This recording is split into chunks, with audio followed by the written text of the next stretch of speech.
دیسنې دسترخوان هوار شو. دوو کسانو غټ پتنوس راوړ. سلامت پسه پکې ایښی و. شهسوار خان وویل یا الله د پسه سلامت ورني ور وشکاوه. غاښونه یې پرې ټینګ کړل. ناستو کسانو ته یې وکتل. په ډکه خوله یې وویل څه ته ګورئ؟ میرویس خان وویل نه یې خورو. د شهسوار خان سترګې رډې راوختې. میرویس خان وویل نوه مو نیولې ده. شهسوار خان وویل روژه؟ آهنګر وویل په پښتو کې یو دود دی په بدي او یا بله ستونزه کې یوه خوا د توانې شوي کس کور ته په جرګه ورځي تر څو چې جنجال نه وي حل شوی او یا یې قاتل نه وي بخلی د هېڅ شي څکه نه کوي. دې ته نوه وایي. شهسوار خان وخندل. خپله چاړه یې د کباب شوي پسه په سینه خښه کړه. په ډکه خوله یې وویل وایه له ناموسه پرته هر څه ته درته ولاړ یم. سر مې بیل که څه به ونه وایم هوتک خان او خپل پخوانی ملګری به ولې خفه کوم؟ میرویس خان وویل ژمنه ده. شهسوار خان وخندل. شهسوار خان له خپلې خبرې نه اوړي. اوس ډوډۍ در واخلئ. میرویس خان وویل 20 ګرجي عسکر غواړم. شهسوار خان یو دم وټوخل. لاړې یې باد شوې. ورون یې کېښود. د اوبو ډک جام یې پر سر واړوه. د خپلې تورې لنګۍ پیسکه یې پر خوله تېره کړه. تنده یې تریو شو. ویې ویل ډوډۍ دې رازار کړه خو تا ژمنه کړې. شهسوار خان وویل ما کوم ګرجی عسکر نه دی لیدلی. میرویس خان وویل دا عسکر 20 ورځې وړاندې د رباط په سیمه کې تریتم شول. شهسوار خان په خبره کې ورولوېد په بلوڅي کې خو کم خانان نه دي بل ځای یې پسې وغواړه. میرویس خان وویل خو په رباط کې ستا قوم پروت دی. ته یې مشر یې او ستا له اجازې پرته هېڅ هم نشي کولی. شهسوار خان وویل ډوډۍ در واخلئ. میرویس خان خپلو ملګرو ته اشاره وکړه. ټول ودرېدل. شهسوار خان په بیړه پایڅه ونیوه. میرویس خان کېناست. شهسوار وویل په ګرجي عسکرو څه کوې؟ ګرګین رانه غوښتي. شهسوار چیغه کړه ته د خپلو خلکو له دښمن سره مرسته کوې. پوهېږې ګرګین سلامت کلي وسوځول. ښځې یې بې ستره کړې. ماشومان یې تر تېغ تېر کړل. یوازې په بلوڅو کې یې 800 کسانو وژل. میرویس خان وویل پوهېږم. شهسوار خان په حیرانۍ ورته وکتل. میرویس خان وویل پر ما څومره باور لرې؟ تر ځان هم زیات. نو زما خبره ومنه. زه داسې څه نه کوم چې د خپلو خلکو او وطن په تاوان وي. شهسوار فکر په مخه کړ. یو دم یې وخندل. سمه ده اوس ډوډۍ وخورئ. چیغه یې کړه زما چلم راوړئ. هوتک خان ته پسه کم ښکاره شو. پوهېده چې زه ډېر خوراک کوم. اشتها یې راوسوځوله. ټولو وخندل.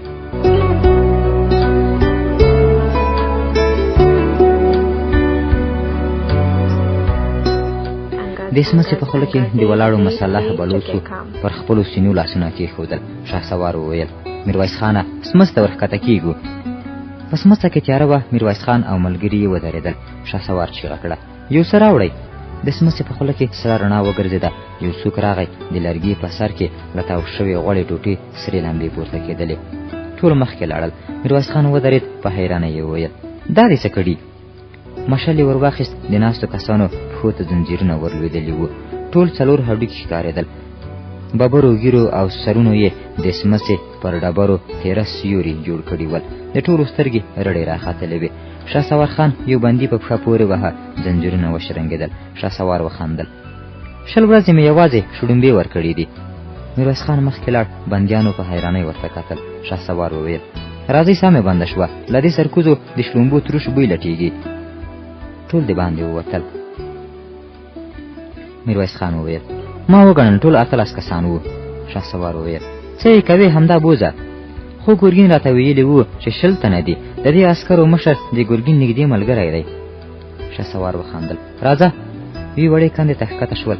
ګڼ مچان والوتل. شهسوار خپلې پوزې ته لاس ونیو. ویې ویل دا یې هم 20.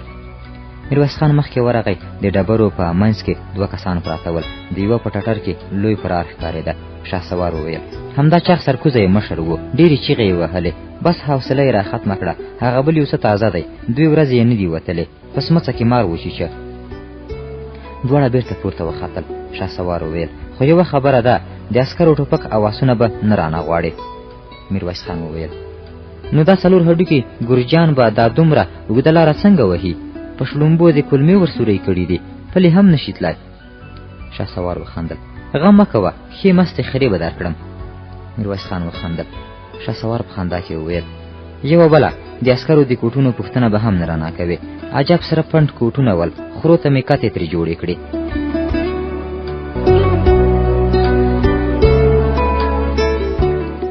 میرویس خان خپل لومړني هدف ته ورسېد. د ګرګین شرط یې پوره او د هغه اعتماد یې ترلاسه کړ. دا خبره د اصفهان تر درباره پورې ورسېده چې یوه پښتون هوتک خان 18 ګرجي یرغل عسکر راخوشي کړل. میرویس خان به کله کله په ار کې د نارنج ماڼۍ ته ورته ګرګین او لوړو مقاماتو ته به یې مشورې ورکولې.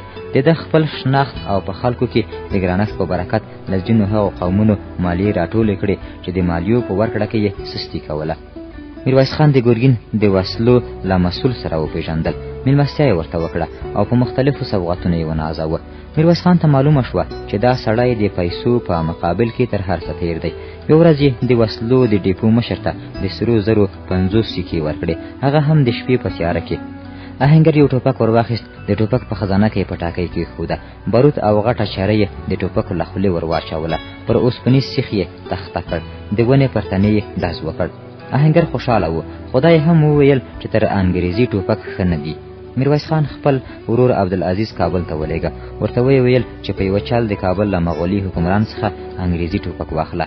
میاشتې ووتې، میرویس خان او د هغه ملګرو به وسلې زیرمه کولې. دی به د پخوا په شان د ګرګین مهمو جلسو ته ورته. په جنګي کلا کې یې محبوبیت ډېر شوی و، خبره یې چلېدله. ان د کلا ځینو لوړو مقاماتو به د ګرګین پر ځای له میرویس خانه مشورې اخیستې. دې کار ګرګین په غوسه کړ، خو په خوله یې څه نه ویل. ګرګین پوهېده چې میرویس خان په جنګي کلا او ان د اصفهان په دربار کې ښه نوم لري، ځکه یې له دلیله پرته څه نه شوی ورته ویلی. خو په پټه یې د میرویس خان د څارلو لپاره ځینې کسان وګمارل. میرویس خان هم پوهېدلی و د داسې ګام نه اخیست چې ګرګین ته ثبوت پرېږدي. خو یوه ورځ هر څه بدل شول.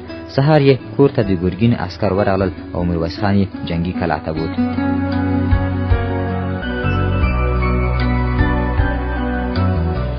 د میرویس خان سترګې رډې راختلې وې، لنګې یې ولړزېدل، پر دیوال یې لاس کېښود.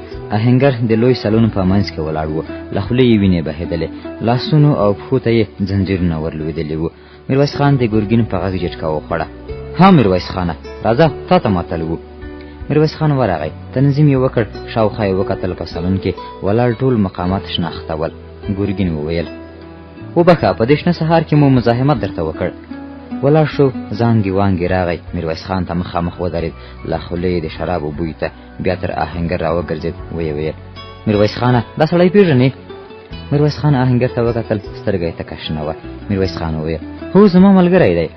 ګرګین وخندل، لاړ او پر څوکۍ کېناست، جام یې پر سر واړوه، ویې ویل آهنګر مو له 10 ټوپکو سره ونیوه. د میرویس خان زړه ولوېد. ګرګین وویل پوښتنه نه کوي چې څنګه؟ میرویس خان غلی و. ګرګین وخندل. تېره شپه زموږ ګزمې ونیو، خبره معلومه شوه د ډیپو مشر خیانت کړی، پر آهنګر یې وسلې خرڅې کړې وې. میرویس خان وویل ښه نو خاین معلوم دی، د ډیپو له مشر پوښتنه وکړئ. زه مو ګرګین په خبره کې ورولوېد. د هغه په اړه مې فکر کړی دی، خو دې سړي دا ټوپک تا ته اخیستل. میرویس خان وخندل. زه تجار سړی یم، په بېځایه شیانو پیسې نه ورکوم، له ټوپکو مې کرکه کېږي. همدا اوس راته وګورئ، د نوکانو د اخیستلو چاقو هم نشته راسره.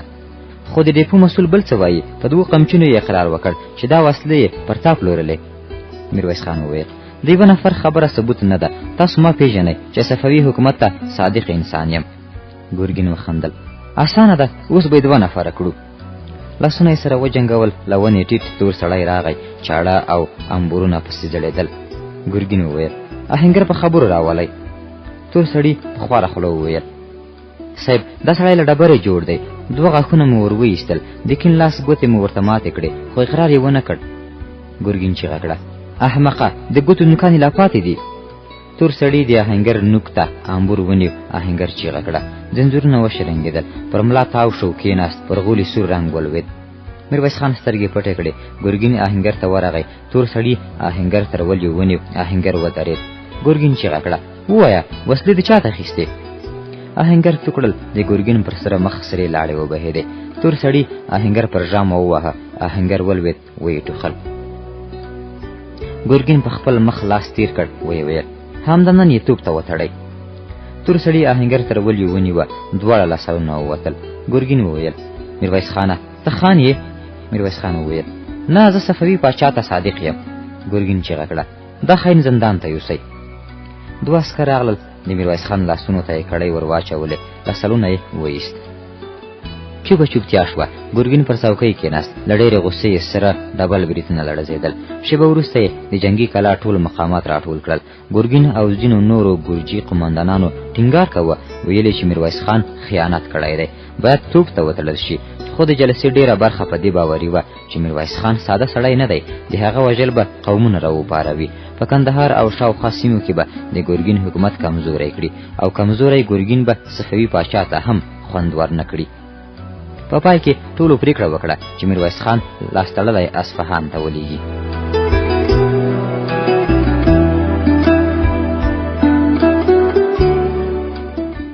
اوږده زیرزمیني له چیغو، نارو او زګیرویو ډکه وه. دواړو خواو ته اوسپنیزې پنجرې ولاړې وې. تر پنجرو ورهاخوا بندیان پراته ول. میرویس خان پنجرې ته ور وښوید. د پنجرو په پای کې پراخ ځای ښکارېده. په دیوالونو کې غټې شمعې بلې وې. له میخونو پر ډکې څوکۍ یو ځوان تړل شوی و. ځوان چیغې وهلې. بل تن یو بوډا ته ولاړ و. نوکان یې ترې ایستل. له چته د دار حلقې راځوړندې وې. د زندان ډبله دروازه وچونګېده. رڼا راغله. په زینو کې یو چا چیغه کړه. میرویس خان د زندان د مشر غږ وپېژانده. د زندان مشر راغی. د زندان یوه ساتونکي په بیړه کیلي راویسته. پنجره خلاصه شوه. د زندان مشر وویل: میرویس خانه وبخه، دا احمقان ستا په قدر څه پوهېږي. میرویس خان ولاړ شو. د زندان له مشر سره پر زینو وخوت. لنډ را وګرځېد. د زندان یوه ساتونکي یو ور خلاص کړ. په وړه کوټه کې د پوز یو کټ، بالښت او د وړوکي لرګین خیرن میز پر سر بله شمع ښکارېدله. د زندان مشر وویل: په ټول زندان کې تر دې ښه ځای نه لرو. میرویس خان پر کټ کېناست. د زندان مشر ته یې وکتل. هغه د ده په ګوته کې د سرو زرو ګوتمۍ ته کتل. د زندان مشر وویل: ستا راکړي سوغاتونه نشم هېرولی، خو همدا مې په وس پوره ده. ډوډۍ او د اوداسه اوبه مو پر وخت راځي. میرویس خان مننه ترې وکړه. له خپلې کوټې یې ګوتمۍ راویستله. د زندان مشر لاس ور وغځاوه، خو میرویس خان خپل موټ ټینګ کړ. ویې ویل: وژنې مې؟ د زندان مشر د کوټې دروازه پورې کړه. ورو یې ویل: نه، اصفهان ته دې بندي لیږي، خو فکر مه خرابوه، هلته مې ځینې ملګري شته، بس مازې یو څه لاس ورته ونیسه، هرې خبرې ته دې ولاړ دی. میرویس خان خپلې ګوتې خلاصې کړې. د زندان مشر په بیړه ګوتمۍ ور واخیسته. په ځیر یې ورته وکتل. په سرو زرو کې غټه فیروزه ټومبلې وه. میرویس خان وویل: یو بل کار به هم راته کوې. د زندان مشر وخندل: سمه ده، خو لږ مصرف لري. غواړم چې له خپل ورور سره ووینم. درب شو. پر چت لوېدلي لرګي وچونګېدل. د شمعې سره لمبه ولړزېده. د میرویس خان په سترګو کې اوښکې ورغړېدې. ورو یې وویل: آهنګر و؟ هو، توپ ته یې وتاړه. میرویس خان خپله شونډه په غاښونو کې ټینګه کړه.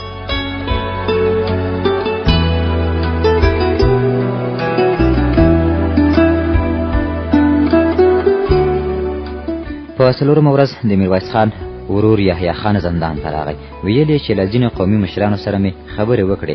ستا د آزادولو لپاره مو 4 سپاره او 1000 پلي کسان پر جنګي کلا حملې ته تیار کړي دي. خو میرویس خان له دې کاره منع کړ. ویل چې دا ځانوژنه ده. جنګي کلا په 1400 کسانو نه نیول کېږي. میرویس خان خپل ورور زغم او حوصلې ته راوباله. ویل چې اوس کمزوري یو، د حملې وخت نه دی. وروسته یې خپل ورور ته وریاده کړه چې د آهنګر د کور مصارف پر غاړه واخلي او د راتلونکي لپاره وسلې ذخیره کړي. دا یې هم وویل چې پر کور او تجارت پام کوه. دوی اوږدې خبرې وکړې. یحیی خان خپل ورور ته یوه وړه کڅوړه ورکړه او په ډکو سترګو له زندانه ووت. ګرګین پوهېده چې د ورځې لخوا له جنګي کلا د میرویس خان ایستل خطرناک دي.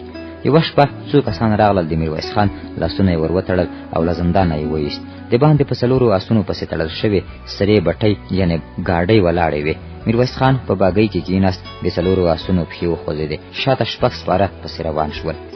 بګۍ له ښاره ووته. د جنګي کلا په برجونو کې رڼا ښکارېدله. پورته رڼه ستوري ولاړ ول. یو وخت د بګۍ د څرخونو غنجا ودرېده. میرویس خان سترګې رڼې کړې. سپېدې چاودلې وې. میرویس خان د یوه سړي په اشاره له بګۍ ښکته شو. د شګو په ټیټو غونډیو کې په سلګونو پوځیان، اوښان، آسونه او کچرې ولاړ ول. میرویس خان د یوه پوځي په اشاره یوې بلې سرلوڅې بګۍ ته ور وخوت. شېبه وروسته کاروان حرکت وکړ. نری باد چلېده. شګې پستې وې. د اوښانو، آسونو او د کچرو د پښو دربان نه ختله. کله کله به یو آس وششنېد. اوښ به غرمباړی کړ.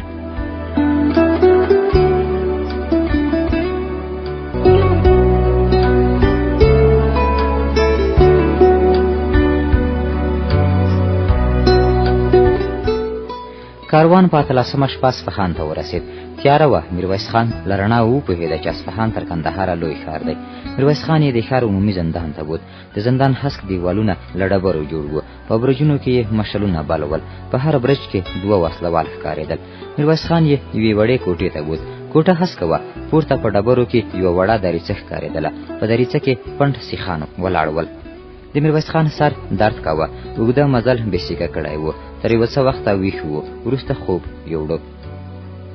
یو وخت یې سترګې رڼې کړې. له دریڅې ژېړې وړانګې رالوېدلې وې. په وړانګو کې د خاورو وړې زرې ګرځېدلې. د کوټې د اوسپنیزې درنې دروازې غنجا وخته. میرویس خان په بیړه ور وکتل. یو څوک راغی. توره چایجوشه ګیلاس او وچه ډوډۍ یې پر ځمکه کېښودل. میرویس خان د مخ مینځلو اوبه ترې وغوښتې. خو سړی په پټه خوله له کوټې ووت. میرویس خان یوه اونۍ په همدې کوټه کې تېره کړه. یوازې اوداسه ته به د باندې ایستل کېده. په 8م سهار 2 پوځیان راغلل. سره کوټونه یې اغوستلي ول. میرویس خان ته یوازې د کوټونو پر سر 2 شنې پټې نوې ښکاره شوې. میرویس خان د باندې ووت. کلا لویه وه. له زرزمنۍ چیغې راتلې. یوه سرپټې بګۍ راغله. میرویس خان پکې کېناست. د بګۍ دواړو غاړو ته وړې کړکۍ پرې وې. 2 عسکرو د کلا لرګینه درنه دروازه خلاصه کړه. ښار و. ګڼ خلک ګرځېدل. پاووت.